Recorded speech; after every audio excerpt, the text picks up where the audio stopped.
Hello everyone, start करते हैं आज के वीडियो को। और आज के वीडियो में हम बात करने वाले हैं बंगाल के चुनावों के बारे में। बंगाल के चुनाव आपको मालूम होगा 23 तारीख और 29 तारीख को शेड्यूल है। किस प्रकार से भारतीय जनता पार्टी या केंद्र की सरकार ने बीएसएफ वहां पर पहुंचाई, उसके बाद वहां पर जो सुप्रीम कोर्ट के जज के द्वारा नियुक्त जो कमेटी थी, या उसमें कुछ सुप्रीम कोर्ट के जज मतलब जज भी थे उसमें, नॉट सुप्रीम कोर्ट के जज, उनको कैसे रक्षा करनी पड़ी वहीं के लोगों से, बंगाल के लोगों से। और स्पेशली हम ये कहें कि टीएमसी के वर्कर्स से या टीएमसी के कोर वोटर से।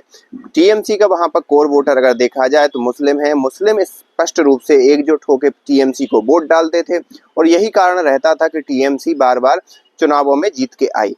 अगर हम पिछले 2-3 बार के चुनावों की बात करें तो लास्ट टू लास्ट चुनाव में भारतीय जनता पार्टी का जो वोट परसेंट कम था वो कहीं ना कहीं बढ़कर लगभग 37% के करीब आया। और उसका परिणाम ये हुआ कि जो लास्ट के जो चुनाव था, जो लास्ट का विधानसभा का चुनाव था पश्चिम बंगाल का, उसमें और टीएमसी की जीत में लगभग 60 लाख वोटर का अंतर था।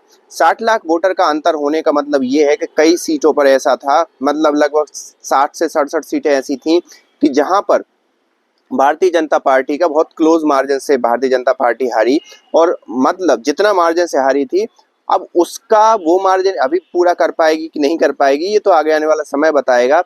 लेकिन यहाँ पे एक और चीज इस नए चुनाव में हुई है पश्चिम बंगाल में, वो हुई है एसआईआर। ओके, एसआईआर में क्या हुआ कि जिन लोगों की मृत्यु हो गई थी या जो अवैध लोग थे, जिनको कई बार ऐसे ही अलग अलग रिपोर्टों में ये दावा किया जाता रहा है कि पश्चिम बंगाल की सरकार ने बांग्लादेश से आए हुए शरणार्थी, बांग्लादेश से आए हुए घुसपैठी है, उनको एक प्रकार से स्पेशली मुस्लिम घुसपैठियों को वहाँ की एक नागरिकता दे दी बंगाल की। और वहाँ पर जो चुनाव होते थे उसमें वो ममता बनर्जी या टीएमसी पार्टी को वोट करते थे। और इसमें एसआईआर में क्या हुआ कि लगभग 90 लाख के करीब वोटर्स हटा दिए गए हैं। 90 या 91 लाख, अलग अलग सोर्सों में अलग अलग बात चल रही है। लेकिन पिछले एक रिपोर्ट आई थी उसमें 95% जो है वो मुस्लिम वोट्स हैं, या हम ये कहें कि टीएमसी के कोर वोटर हैं। अब ये अगर वोटर 90 लाख वहां से हट जाते हैं तो जो डिफरेंस था जो टीएमसी का और भारतीय जनता पार्टी का पिछले चुनाव में, वो 60 लाख था।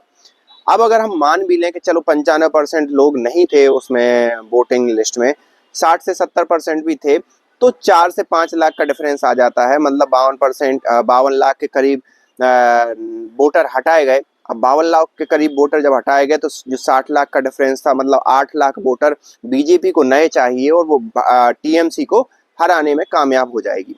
ये तो था पूरा का पूरा एक हमने पिछले चुनाव के हिसाब से जो एनालिसिस किया। वो प्रेजेंट सिचुएशन में अगर देखें तो पश्चिम बंगाल के अंदर ओवैसी जो कि हैदराबाद से एमआईएम के जो हेड हैं वो आते हैं, उनका मुख्य गढ़ हैदराबाद के अंदर है। लेकिन अभी वो पश्चिम बंगाल, बिहार, अलग अलग जगहों पर भी चुनाव लड़ रहे हैं।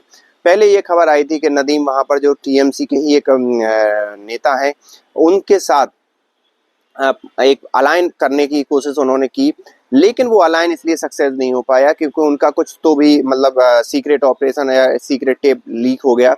तो फिर उन्होंने अपनी दूरी बना ली।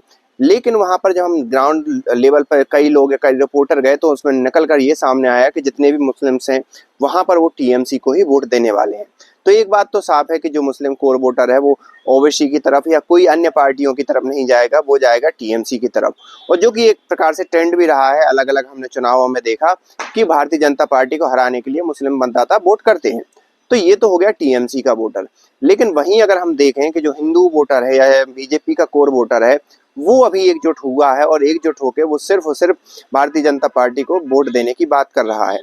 और ऊपर से अगर हम एसआईआर के जो एक प्रकार से नाम कटने की बात है, इन दोनों को जोड़ लें और साथ ही साथ थोड़ी सी एंटी इनकम्बेंसी को भी लगा लें, तो इसमें क्लियर कट चांस लग रहे हैं कि भारतीय जनता पार्टी इस बार के चुनाव में जीतने वाली है। और 4 मई को जो भी नतीजा आएगा उसमें भारतीय जनता पार्टी की प्रमुख बढ़त होगी।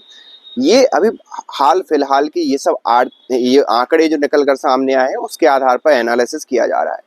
रही बात वहां पर ममता बनर्जी का एक कट टू कट एक प्रकार से प्रत्यक्ष रूप से अपने कोर वोटर के लिए तुष्टीकरण करने की जो नीति है, वो भी पिछले कई दिनों में निकलकर सामने आई है, जिसमें उन्होंने भारतीय जनता पार्टी के वर्कर्स को या ये कहें हिंदुओं को भी मारा है या उन पर प्रताड़ना की है। कई ऐसे केस निकलकर सामने आए हैं जो रेपिस्ट निकला था उन्हीं टीएमसी का नेता।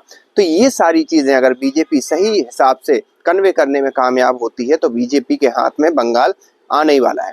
रही बात अलग अलग दूसरे अलग अलग राज्यों की, तो आसाम की बात करें तो आसाम तो एक प्रकार से भारतीय जनता पार्टी का गढ़ है, लेकिन कुछ भी हो जाए 4 तारीख को ही मालूम होगा कि कहाँ भारतीय जनता पार्टी जीती, कहाँ भारतीय जनता पार्टी हारी, और फिर भारतीय जनता पार्टी को कहाँ काम करना है। रही बात तमिलनाडु और केरला की, तो भारतीय जनता पार्टी का उतना अभी कोर बेस है नहीं साउथ में, कर्नाटका और आंध्र प्रदेश को छोड़कर, तो वहां पर भी भारतीय जनता पार्टी ने एनडीए अलायंस के थ्रू वो फॉर्मूला लगाया है, तो वो भी देखना होगा कि वहां कितनी सीटों से मतलब भारतीय जनता पार्टी की जीत होती है।